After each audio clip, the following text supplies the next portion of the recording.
ಅಂದ್ರೆ ಹಿಂಗೆ ಬರೀ ಸಲೈನು ಅಥವಾ ಈ ಟೈಪ್ ಅದ್ ಮಾಡ್ತಾರೆ ಅಥವಾ ಕ್ಯಾಪ್ಸೂಲ್ ಲೈಫ್ ಸೇವಿಂಗ್ ಅಂತಾರೆ ಇದಕ್ಕೆಲ್ಲ. ಲೈಫ್ ಯಾವುದೇ ಒಂದು ಈಗ ಡಯಾಲಿಸಿಸ್ ಆಯ್ತು, ಎಲೆಕ್ಟ್ರಾಲ್, ಹಾ ಆಮೇಲೆ ಸಲ ಇಂಥದ್ರಲ್ಲಿ ಬರುತ್ತೆ ಅದು ತುಂಬಾ ಕೇರ್ಫುಲಿ, ತುಂಬಾ ಕೇರ್ಫುಲ್ ಆಗಿ ಅಂದ್ರೆ ಇದು ಮಾಡಬೇಕು. ಎಲೆಕ್ಟ್ರಾಲ್ ಪೌಡರ್ ನಿಮ್ಮಲ್ಲಿ ಇಲ್ಲ ಪ್ರೊಡಕ್ಷನ್ ಆಗಲ್ಲ, ಅದಕ್ಕೆ ಬೇಕಾದಂತ ರಾ ನಾವು ಮಟೀರಿಯಲ್ಸ್ ನಾವು ಮಾಡ್ತೇವೆ. ಹೌದು, ನೀವು ಮಾಡಿ ಸಪ್ಲೈ ಮಾಡ್ತೀರಾ ಹೌದು ನೀವು? ಹೌದು ಹೌದು. ಹ್ಮ್. ಅಮ್ಮ, ನೀವು ಒಂದು ಕಾಲೇಜ್ ವಿದ್ಯಾರ್ಥಿನಿಯಾಗಿ ಆ, ಒಬ್ರು ಉದ್ಯಮದಾರನ ಮದುವೆ ಆದ ಮೇಲೆ ಇದರಲ್ಲಿ ನಿಮ್ಗೆ ಹೇಗೆ ಅಷ್ಟೊಂದು ಇಂಟ್ರೆಸ್ಟ್ ಬಂತು? ಯಾಕಂದ್ರೆ ನೀವು ಹೇಳಿದ್ರಿ ಮೆಡಿಕಲ್ ಸೀಟ್ ಎಲ್ಲ ಸಿಕ್ತಿತ್ತು ಅಂದ್ರೆ ಆಬ್ವಿಯಸ್ಲಿ ನಿಮ್ಗೆ ಸೈನ್ಸ್ ಅಲ್ಲಿ ತುಂಬಾ ಇಂಟ್ರೆಸ್ಟ್ ಇರುತ್ತೆ. ಅದೇ ಅದೇ ಆ ನಿಮ್ಮ ಇಂಟ್ರೆಸ್ಟ್ ನಿಮ್ಗೆ ಕೆಮಿಕಲ್ಸ್ ಇದರಲ್ಲಿ ಅದೇ ನಾ ಹೇಳಿದ್ನಲ್ಲ, ಇದೆಲ್ಲ ನನ್ನ ಅಭ್ಯಾಸದಿಂದ. ಆಮೇಲೆ ಇನ್ನೊಂದೇನಾಗುತ್ತೆ, ಒಂದು ಕಂಪ್ನಿಲಿ ನಮ್ಗೆ ಕ್ವಾಲಿಫಿಕೇಶನ್ ಇದ್ದವರು ಬೇರೆ ಡಿಪಾರ್ಟ್ಮೆಂಟ್ ಇರುತ್ತೆ, ಈ ಹ್ಯೂಮನ್ ರಿಸೋರ್ಸಸ್ ಬೇರೆ ಡಿಪಾರ್ಟ್ಮೆಂಟ್ ಇರುತ್ತೆ, ಎಲ್ಲ ಡಿಪಾರ್ಟ್ಮೆಂಟ್ಸ್ ಬೇರೆ ಇರುತ್ತೆ. ಸೊ ನಮ್ದಂದ್ರೆ ಬ್ಯಾಲೆನ್ಸ್ ಮಾಡಬೇಕಾಗತ್ತೆ ಇದೆಲ್ಲ. ಹ್ಯೂಮನ್ ರಿಸೋರ್ಸಸ್ ಬೇಸಿಕಲಿ ಈ ದೊಡ್ಡದ ವಿಚಾರದಲ್ಲೆಲ್ಲ ಇರ್ತಾರಲ್ಲ, MD, ಈಗ ಮಗ ಇದ್ದಾನೆ, ನಮ್ಮ CEO, ನಮ್ಮ ಯಜಮಾನ್ರು, ಫೈನಾನ್ಸ್ ಆಗಲಿ ಮಾರ್ಕೆಟಿಂಗು ಅಂಥದ್ದೆಲ್ಲ ಅವ್ರು ನೋಡ್ಕೊಳ್ತಾರೆ. ಈ ಉದ್ಯಮ ನೀವು 1978 ಅಲ್ಲಿ ನಿಮ್ ಮದುವೆ ಆಯ್ತು ಅಂತ ಹೇಳಿದ್ರಿ. ನೀವು ಮದುವೆ ಬಂದಾಗಿನಿಂದನೂ ಇದರಲ್ಲಿ ಇನ್ವಾಲ್ವ್? ಅದೇ ಹೇಳ್ತೀನಿ, ಮನೆಯಲ್ಲೂ ಒಂದು ಆಫೀಸ್ ಇತ್ತು 1978 ಅಲ್ಲಿ. ಆವಾಗ ನಾ ಸ್ವಲ್ಪ ಎಲ್ಲ ಮಾಡ್ತಿದ್ದೆ. ಆಮೇಲೆ ಮಕ್ಕಳೆಲ್ಲ ಸ್ವಲ್ಪ ಬ್ಯುಸಿ ಆಗ್ಬಿಟ್ಟಿದ್ದೆ. ಆಮೇಲೆ ಸ್ವಲ್ಪ ದೊಡ್ಡವರಾದ್ಮೇಲೆ ಮತ್ತೆ ಈ ಕಡೆ ಇದು ಗಮನ ಕೊಟ್ಟು ಶುರು ಮಾಡಿದೆ. ಸ್ವಂತವಾಗಿರೋದಕ್ಕಾಗ ಅದೊಂದು ನಮ್ಗೆ ಇದು ಇರುತ್ತಲ್ಲ, ಹೋಗಿ ಮಾಡಿ ಬರ್ಬೋದು. ನೀವು ಈಗ ಮದ್ವೆ ಆದ್ಮೇಲೆ ಮನೆ ಮಕ್ಕಳು ಯಜಮಾನ್ರ ಆಫೀಸ್ಗೆ ಹೋಗ್ತಾರೆ ಬರ್ತಾರೆ, ಆ ಗದ್ದಲದಲ್ಲಿ ಇದು ನಿಮ್ಗೆ ಅಧ್ಯಾತ್ಮದ ಕಡೆ ಭಗವದ್ಗೀತೆ ಕಡೆ ಸ್ವಲ್ಪ ಟೈಮಿಂಗ್ ಕಡಿಮೆ ಸಿಗುತ್ತೆ? ಕಡಿಮೆ ಅಲ್ಲ, ಬಹಳ ಕಡಿಮೆ ಸಿಗುತ್ತೆ. ಆದ್ರೂ ಕೂಡ ಮತ್ತೆ ಯಾವಾಗಿಂದ ನೀವು ಅದರಲ್ಲಿ ಸಂಪೂರ್ಣವಾಗಿ ಜೊತೆಗೆ ಮಾಡ್ತಾ ಇದ್ದೆ ನೋಡಿ. ನಾನೀಗ ಹೇಗೆ ಅಂದ್ರೆ, ಅಧ್ಯಾತ್ಮ ಅಂದ್ರೆ ನೀವು ಒಂದು ಅಡಿಗೆ ಮಾಡ್ತೀರಾ, ಅದು ಭಗವಂತನಿಗೆ ಅರ್ಪಣೆ ಮಾಡಿದ್ರೆ ಅಧ್ಯಾತ್ಮ ಆಗತ್ತೆ. Dovetail your desires to devotional service. ನಮ್ದೇನು ಇಚ್ಛೆಗಳಿದೆಯೋ ಅದನ್ನ ಭಗವಂತನಿಗೆ ಅರ್ಪಣೆ ಮಾಡಿದಾಗ ಅಲ್ಲಿ ಸ್ವಲ್ಪ ಮನುಷ್ಯ ಅಂದ್ಮೇಲೆ ತ್ಯಾಗವನ್ನು ಮಾಡ್ಬೇಕಾಗತ್ತೆ, ಕಷ್ಟ ಪಡ್ಬೇಕಾಗತ್ತೆ. ಈಗ ಒಂದ್ ಅಡಿಗೆ ಯಾರೋ ಮಾಡಿಟ್ಟು ತಿನ್ನೋದು ಬೇರೆ ಆಗುತ್ತೆ, ನಾವು ಸ್ವಲ್ಪ ಕಷ್ಟಪಟ್ಟು ನಾನೇ ಭಗವಂತನಿಗೆ ಅದು ಆ ಥರ ಸ್ವಲ್ಪ ಸಸಾರ ಅಂತೂ ಇಲ್ಲ. ಯಾವುದು ಈಸಿ, ಯಾವ್ದಿದೆ ಹೇಳಿ ಈಸಿಯಾಗಿ ಮಾಡಿದಾಗ ಆಗೋ ಖುಷಿ ಯಾರೋ ಆಗಲ್ಲ. ಆಮೇಲೆ ಇನ್ನೊಂದಂದ್ರೆ ಇದು ಎಷ್ಟು ಅದರಿಂದ ಏನೇನ್ ಫಲ ಇದೆ ಅಂತ ನಮ್ಗೆ ಗೊತ್ತಾದಾಗ ಸ್ವಲ್ಪ ನಾವು ಸ್ಯಾಕ್ರಿಫೈಸ್ ಮಾಡಕ್ ರೆಡಿ ಆಗ್ಬೇಕು. ಕಷ್ಟ. ಆಮೇಲೆ ಈ ಶ್ಲೋಕಗಳು ಎಲ್ಲ ಏನೇನೋ ಹಿಂಗೆ ಅದು ಒಂದು ಆಸಕ್ತಿ. ನೋಡಿ, ಈಗ ನೀವು ಸುಬ್ಬಲಕ್ಷ್ಮಿದು ಕೇಳ್ತಾ ಇದ್ರಿ, ಎಷ್ಟು ಒಂದು ಕರ್ಣಾನಂದ ಪೂರ್ಣವಾಗಿ ಹೇಳ್ತಾರೆ, ವಿಷ್ಣು ಸಹಸ್ರನಾಮ ಹೇಳ್ತಾರೆ. ಕೇಳ್ತೀರಲ್ವಾ? ನಾನು ಇವತ್ತು ಅದೇ ಯೋಚನೆ ಮಾಡ್ತಾ ಇದ್ದೆ. ಅದಕ್ಕೆ ಬರೀ ಕೇಳೋದ್ರ ಜೊತೆಗೆ ಆ ಭಗವಂತನ ಗುಣಗಳನ್ನೇ ಅವ್ರ ಗುಣಗಾನ ಮಾಡ್ತಾ ಇದ್ದಾರೆ ಆ ವಿಷ್ಣು ಸಹಸ್ರನಾಮದಲ್ಲಿ. ವಿಶ್ವಂ ವಿಷ್ಣುರ್ವಷಟ್ಕಾರೋ ಭೂತ ಭವ್ಯ ಭವತ್. ಅದು ಒಂದೊಂದು ಅಕ್ಷರ ಕೇಳಿದಾಗ ನನಗೆ, ಓ ನೀಯಾಗಿದೆಯಾ ಭಗವಂತ, ಹೀಗಿದೆಯಾ ಭಗವಂತ ಅಂತ ನನಗೆ ಆ ಒಂದು ಲಕ್ಷ್ಯ ಏನು ಕೊಟ್ಟು ಕೇಳ್ತೀವಲ್ಲ, ಅದಕ್ಕೆ ಶ್ರವಣಂ ಮನನಂ ನಿಧಿಧ್ಯಾಸನ ಇವೆಲ್ಲ ಆಗ್ತಾ ಹೋಗುತ್ತೆ ಜೊತೆಗೆ. ಅದ್ರ ಜೊತೆಗೆ ನಮ್ದು ಅನರ್ಥಗಳ ನಿವೃತ್ತಿ ಆಗತ್ತೆ ಶ್ರವಣ ಸರಿಯಾಗಿ ಮಾಡಿದಾಗ. ಅದ್ರ ಜೊತೆಗೆ ಸಾಧು ಸಂಘವಾಗತ್ತೆ. ಆಮೇಲೆ ಶಂಕರಾಚಾರ್ಯರು ಅದಕ್ಕೆ ಹೇಳಿದ್ರು, ಸತ್ಸಂಗತ್ವೇ ನಿಸ್ಸಂಗತ್ವಂ, ನಿಸ್ಸಂಗತ್ವೇ ನಿರ್ಮೋಹತ್ವಂ, ನಿರ್ಮೋಹತ್ವೇ ನಿಶ್ಚಲ ತತ್ವಂ, ನಿಶ್ಚಲ ತತ್ವೇ ಜೀವನ್ ಮುಕ್ತಿ. ತುಂಬಾ ಚೆನ್ನಾಗಿ ಭಜ ಗೋವಿಂದಂ ಭಜ ಗೋವಿಂದಂ. ಜೀವನ ಚಕ್ರವನ್ನ ಹೇಗೆ ನಾವು ಅಂತ್ಯಗೊಳಿಸ್ಬೇಕಪ್ಪ. ಯಾಕಂದ್ರೆ ನಾವು ಟೆಂಪ್ರರಿಯಾಗಿ ಅದ್ರ ಬಗ್ಗೆ ಯೋಚನೆ ಮಾಡಿದಾಗ ಅದು ಮತ್ತೆ ನಮಗೆ ಪುನಶ್ಚರ್ವಿತ ಚರ್ವಣಾನ ಮತ್ತೆ ಅದಕ್ಕೆ ಎಕ್ಸಾಂಪಲ್ ಕೊಡ್ತಾರೆ. ಒಂಟೆ ಅದು ಇದು ಮಾಡತ್ತಂತೆ, ಮುಳ್ಳನ್ನು ತಿಂತಾ ಇರತ್ತಂತೆ. ಆದರೆ ಅಯ್ಯೋ ಎಷ್ಟು ರುಚಿ ಇದೆಯಪ್ಪ ಅಂತ ಒಂಟೆ ರಕ್ತ ಬರುತ್ತದು ಮುಳ್ಳು ತಿಂದಾಗ ಡೆಸರ್ಟ್ ಅಲ್ಲಿ. ಹೌದು. ಆದ್ರೆ ಅಯ್ಯೋ ಇದೆಷ್ಟು ಚೆನ್ನಾಗಿದೆಯಲ್ಲ ಅಂತ ಅನ್ಸುತ್ತಂತ ಅದಕ್ಕೆ. ಹಾಗೆ ನಾವು ಇದೇ ನಮ್ಮ ಒಂದು ಜಾಗವಪ್ಪ ಪರ್ಮನೆಂಟ್ ಅಂತ ತಿಳ್ಕೊಂಡು ಕೂತ್ರೆ ಇಲ್ಲೇ ಇಲ್ಲೇ ಇರು ನೀನು, ನನಗೇನ್ ತೊಂದ್ರೆ ಇಲ್ಲ ಅಂತ ಹೇಳ್ತಾರಲ್ಲ, ಬಾವಿಲಿರೋ ಕಪ್ಪೆ ಅದೇ ಸಮುದ್ರ ಅನ್ಕೊಂಡ್. ಹಾ, ಅದೇ ಸಮುದ್ರ. ಹೊರಗಡೆ ಬಂದಾಗ ಆನೆ ಇರುತ್ತಂತೆ, ತುಳಿದು ಬಿಡುತ್ತಂತೆ. ಹಾಗೆ ನಮ್ಮ ಜೀವನ, ನಾವು ಎಲ್ಲರೂ ಕೂಪಮಂಡುಕವಾಗಿ ಇಲ್ಲಿ ಬದುಕ್ತೀವ ಅಂತ ನನಗನ್ಸುತ್ತೆ. ಸೊ ಇರೋ ಒಂದು, ಅದಕ್ಕೆ ದಾಸರು ಹೇಳ್ತಾ ಇದ್ದಾರೆ, ಹೆಂಗೆ ಮಾಡಲಯ್ಯ ಕೃಷ್ಣ ಹೋಗುತ್ತಿದೆ ಆಯುಷ್ಯ, ನೆರೆ ನಂಬಿದ ಪಾವುಟೆಗಳೆಲ್ಲ ಸರಿದು ಹೋದವಲ್ಲ. ನಾವು ಯಾರ್ಯಾರನ್ನೂ ನಂಬಿ ನಂಬಿ ನಂಬಿ ಎಲ್ಲ ಕಳ್ಕೊಳ್ತಾ ಇದೀವಪ್ಪ. ನಾನು ಇನ್ನೂವರೆಗೂ ನಿನ್ನ ಮೇಲೆ ಆ ನಂಬಿಕೆ ಬರಲಿಲ್ವಲ್ಲ ನನಗೆ ಅಂತ ದಾಸರಿಂಗೆ ಕೇಳ್ಕೊಂಡು ಎಷ್ಟೊಂದು ಹಾಡುಗಳನ್ನು ಅವರು ಗೃಹಿಣಿಯರಿಗಾಗಿ ಕೊಟ್ಟಿದ್ದಾರೆ. 4,32,000. ನೋಡಿ, ನಾನು ಅದೇ ಯೋಚನೆ ಮಾಡ್ತಾ ಇರ್ತೀನಿ. ನಮಗೆ ಅದನ್ನ ಎಷ್ಟೋ ಒಂದು ಸ್ವಲ್ಪನೂ ಓದಿ ಬಾಯಾಟ್ ಮಾಡೋದು ಕಷ್ಟ ಇದೆ. ಅವ್ರು ಅದನ್ನ ಬರೆದ್ರು. ನಾರದ ಮುನಿಗಳ ಅವತಾರ ಅಂತಾರ ಅವರಿಗೆ, ಇವ್ರಿಗೆ ದಾಸರಿಗೆ. ಹಾ, ಅದು ಅವರು ಹೇಗೆ ಪ್ರತಿಯೊಂದು ಒಂದೊಂದು ಸನ್ನಿವೇಶಕ್ಕಾಗಿ ಬರೆದು ಕೊಟ್ಟಿದ್ದಾರೆ ನಮಗೆ. ಕಂಬ ಮುರಿದು ದಿಂಬ ಬಿದ್ದು ಒಂಬರಕ್ಕೆ ಹಾರಿತಲ್ಲೋ ರಾಮ, ಗಿಣಿಯು ಪಂಜರದೋಳಿಲ್ಲ ರಾಮ ಅಂತ ಅವರು. ಅದನ್ನು ತುಂಬಾ ಚೆನ್ನಾಗಿದೆ ಹಾಡೋದು. ಅವರ ಮಗ ತೀರ್ಕೊಂಡಾಗ ಬರೆದಿದ್ರಂತೆ, ಹೆಂಗೆ ಆತ್ಮ ಹೋಯ್ತು ಅಂಗೈ ಮೇಲೆ ಆಡೋ ಗೇಣಿ, ಮುಂಗೈ ಮೇಲೆ ಕುಣಿಯೋ ಗೇಡಿ, ರಂಗಪುರಂದರ ವಿಠಲನ ಸಂಘವಿರಲು ಹೋಯಿತಲ್ಲೋ ರಾಮ ಅಂತ.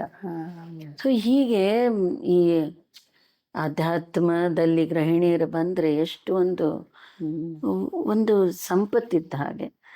ಅದಕ್ಕೆ ಹೇಳ್ತಾರೆ, ವಿವೇಕ ವೈರಾಗ್ಯ ನಿಧಿ ಪ್ರದಾಭ್ಯಾಮ್ ನಮೋ ನಮ್ಮ ಶ್ರೀ ಗುರುಪಾದ. ಗುರುಗಳಾದವರು ಈ ದೊಡ್ಡ ನಿಧಿಯನ್ನು ಕೊಡ್ತಾರಂತೆ, ವಿವೇಕ ಮತ್ತು ವೈರಾಗ್ಯದ ನಿಧಿ ಕೊಡ್ತಾರಂತೆ. ನಾವು ನಿಧಿ ಅಂದ್ರೆ ಏನ್ ತಿಳ್ಕೊಂಡಿದೀವಿ ಹೇಳಿ? ಚಿನ್ನ ಬೆಳ್ಳಿ ಯಾವ್ದಕ್ಕೂ ನಿಧಿ ಅಂತ ಆದ್ರೆ ಅವ್ರು ಹೇಳುದು, ಅವ್ರೇನ್ ಹೇಳ್ತಾ ಇದಾರೆ? ವಿವೇಕ ವೈರಾಗ್ಯ. ವಿವೇಕ ಯಾಕೆ ಬೇಕು ಹೇಳಿ? ಒಂದು ಕಡೆ ನಾವು ಹೊರಟಿರ್ತೀವಿ, ಇಲ್ಲಿ ಹೋಗ್ಬೇಕೋ ಬೇಡವೋ ಅನ್ನೋ ವಿವೇಕ ನನಗಿಲ್ಲ. ಅವಾಗ ಒಬ್ರು ಬೇಕಾಗತ್ತೆ ನಮ್ಗೆ, ಗುರು ಅನ್ನೋರು ಬೇಕಾಗತ್ತೆ, ತಿಳಿದವ್ರು ಬೇಕಾಗತ್ತೆ ನಮ್ಮ ಒಂದು ದಾರಿ ತೋರಿಸ್ಲಿಕ್ಕಾಗಿ. ಮತ್ತು ವೈರಾಗ್ಯನೂ ಸ್ವಲ್ಪ ಇದನ್ನ ನಾವು ಹೇಳ್ತಾ ಇರ್ತೀವಿ, ಅನ್ನಪೂರ್ಣೆ ಸದಾಪೂರ್ಣೆ ಶಂಕರ ಪ್ರಾಣವಲ್ಲವೇ ಜ್ಞಾನ ವೈರಾಗ್ಯ ಸಿದ್ಧಾರ್ಥಂ ಭಿಕ್ಷ. ನಾವು ಕೇಳ್ಕೊಳ್ತಾ ಇದೀವಿ ಅವಳಿಗೆ, ಆದ್ರೆ ಅದಕ್ಕೂ ಬೇಕು ಅಂತ ಅನ್ಸಲ್ಲ ನಮಗೆ. ಕೇಳ್ಕೊಂಡಿದೀವಿ ಅಲ್ವಾ? ಸೊ ಇವರೆಲ್ಲ ಏನೇನ್ ಕೇಳ್ಕೊಂಡ್ರಪ್ಪ ಅಂತ ಹೇಳಿ ನಾವು ಆ ದೊಡ್ಡವರ ಮಹಾಜನ ಏವಗತಸ್ಯ ಪಂಥ, ದೊಡ್ಡವರ ಹಾದಿಯಲ್ಲಿ ನಾವು ಹೋಗ್ಬೇಕು. ನಮ್ಮ ಶೃಂಗೇರಿ ಇದರಲ್ಲಿ ಗುರುಗಳ ನಮ್ಮ ಯಜಮಾನರು ನಾವು ಹೋಗ್ತಾ ಇರ್ತೀವಲ್ಲಿ, ಚಂದ್ರಮೌಳೀಶ್ವರನ ಪೂಜೆ ನಡೀತಾ ಇರತ್ತೆ, ರುದ್ರ ಪಠಣ ಆಗ್ತಾ ಇರತ್ತೆ.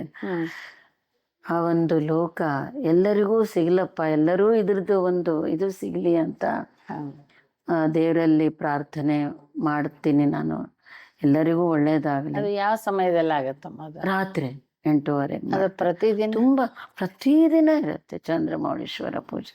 ತುಂಬಾ ಶೃಂಗೇರಿ ಶಾರದಾ ಪೀಠದಲ್ಲಿ.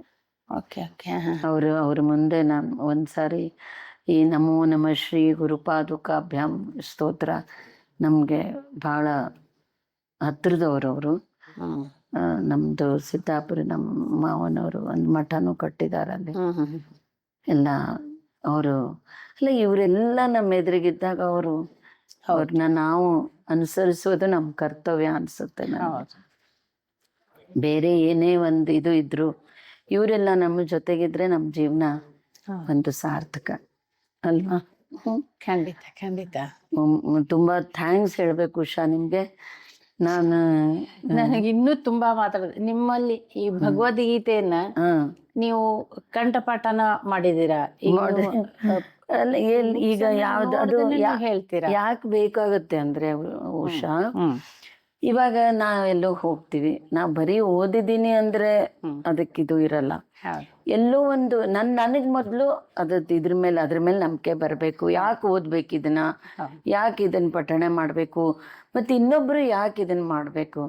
ಅದು ಎಷ್ಟು ಫಲ ಇದೆ ಅಂದ್ರೆ ಅಶ್ವಮೇಧ ಯಾಗ ಮಾಡೋದಷ್ಟು ಫಲ ಇದೆ.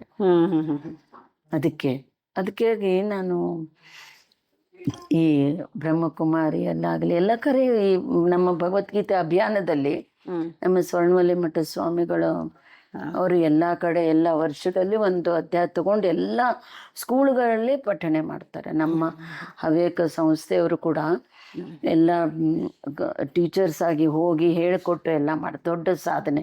ಸೊ ಪ್ರತಿ ವರ್ಷದಲ್ಲಿ ನನ್ನ ಅಭಿಯಾನದಲ್ಲಿ ನನಗೆ ಒಂದು ಅಧ್ಯಾಪಿಕೆ ಅಂತ ಕರ್ಕೋತಾರೆ, ಅಲ್ಲಿ ಕರೆದಿರ್ತಾರೆ. ಸೊ ಇವೆಲ್ಲ ಅವಕಾಶಗಳು. ನಾವು ಹೋದಾಗ ಈ ಪಠಣ ಅಥವಾ ನನಗೆ ಗೊತ್ತಿಲ್ಲ ಅಂದ್ರೆ ಈಗ ಭಗವದ್ಗೀತೆಯಲ್ಲಿ ನಾನು ಹೇಳ್ಬೋದು, ನೀವು ಪಠಣೆ ಮಾಡಿ ಸುಖ ಸಿಗತ್ತೆ, ಎಲ್ಲ ಶಾಂತಿ ಸಮೃದ್ಧಿ ಎಲ್ಲ ನೀವು ಹೆಂಗೆ ಹೇಳ್ತೀರಾ ಅಂತ ಅನ್ಬೋದು ಜನ. ಆವಾಗ ನನಗೆ ಗೊತ್ತಿರಬೇಕು. ಸೊ ನಾನು ಎಲ್ರಿಗೂ ಹೇಳೋದು, ನೀವು ಭಗವದ್ಗೀತೆಯ ಕೊನೆ ಶ್ಲೋಕವನ್ನು ಓದ್ರಿ. ಅದು ಒಂದು ಓದಿದ್ರೆ ಸಂಜಯ ಹೇಳಿದ್ದದು, ಕುರುಕ್ಷೇತ್ರದ ಯುದ್ಧವನ್ನೆಲ್ಲ ನೋಡಿ ಕೊನೆಗೆ ನನ್ಗೆ ಹಿಂಗ ಅನ್ಸುತ್ತಪ್ಪ ಅಂತ ಹೇಳ್ತಾನ. ಯತ್ರ ಯೋಗೇಶ್ವರ ಕೃಷ್ಣ ಯತ್ರ ಪಾರ್ಥೋ ಧನುರ್ಧರ ತತ್ರ ಶ್ರೀ ವಿಜಯರ್ಭೂತಿರ್ ಧ್ರುವ ನೀತಿರ್ ಮತಿರ್ಮಮ. ಅಂದ್ರೆ ಎಲ್ಲಿ ಯೋಗೇಶ್ವರ ಕೃಷ್ಣ ಇದಾನೋ, ಎಲ್ಲಿ ಅರ್ಜುನ ಇದಾನೋ, ಅಲ್ಲಿ ಏನೇನಿದೆ ನಾವ್ ಎಲ್ಲೆಲ್ಲೋ ಹುಡುಕ್ತಾ ಇದ್ದೀವಿ, ಆನಂದ ಹುಡುಕ್ತಿವಿ. ಅಲ್ಲಿ ಏನೇನಿದೆ ಅಂದ್ರೆ ಜ್ಞಾನ ಇದೆ, ಲಕ್ಷ್ಮಿ ಇದ್ದಾಳೆ, ನಾಲೆಜ್ ಇದೆ, ಬ್ಯೂಟಿ ಇದೆ, ಎಲ್ಲದಕ್ಕಿಂತ ಸುಖ ಇದೆ, ಮತ್ತೆ ಏನು ಡೌಟೇ ಇಲ್ಲ ಅಂತ ಸಂಜಯ್ ಹೇಳೋದು. ಯತ್ರ ಯೋಗೇಶ್ವರ ಕೃಷ್ಣ ತತ್ರ ಪಾರ್ಥ ಅಂದ್ರೆ ಅರ್ಜುನ, ಧನುರ್ಧರ ಇದ್ದಲ್ಲಿ ತತ್ರ ಶ್ರೀ ವಿಜಯ ವಿಕ್ಟ್ರಿ ಕೂಡ ಇದೆ. ಧ್ರುವ ಅಂದ್ರೆ ಸರ್ಟನ್ಲಿ ಅಂತ, ಗ್ಯಾರಂಟಿ, ಗ್ಯಾರಂಟಿ ಇದೆ. ಧ್ರುವ ನೀತಿರ್ ಮತಿರ್ಮಮ, ನನ್ನ ಬುದ್ಧಿ ಹಿಂಗೆ ಹೇಳ್ತಾ ಇದೆ ಅಂತ ಸಂಜಯ್ ಹೇಳ್ತಾನೆ ಭಗವದ್ಗೀತೆ ಬಗ್ಗೆ. ಸೊ ಅವಾಗ ಕೃಷ್ಣ ಅನನ್ಯಾಶ್ಚಿಂತೆಯಂತೋ ಮಾಮೇ ಜನ ಪರ್ಯುಪಾಸತೆ ತೇಷಾಂ ನಿತ್ಯಾಭಿಯುಕ್ತಾನಾಂ ಯೋಗಕ್ಷೇಮಂ ವಹಾಮ್ಯ. ನೋಡಿ, ಅವನ್ ನಮಗ್ ಗ್ಯಾರಂಟಿ ಕೊಡ್ತಾನೆ ಭಗವಂತ, ಅನನ್ಯಾಶ್ಚಿಂತ. ಆದ್ರೆ ಯಾವಾಗ ಗ್ಯಾರಂಟಿ ಕೊಡ್ತಾನೆ? ಅನನ್ಯಶ್ಚಿಂತ, ಅನನ್ಯವಾಗಿ ಚಿಂತನೆ ಮಾಡು ನನ್ನ ಬಗ್ಗೆ, ಡೌಟ್ ಇಲ್ದೇನೆ ಚಿಂತನೆ ಮಾಡು. ನಾನು ನಿನ್ನ ನೋಡ್ಕೊಳ್ತೀನಿ.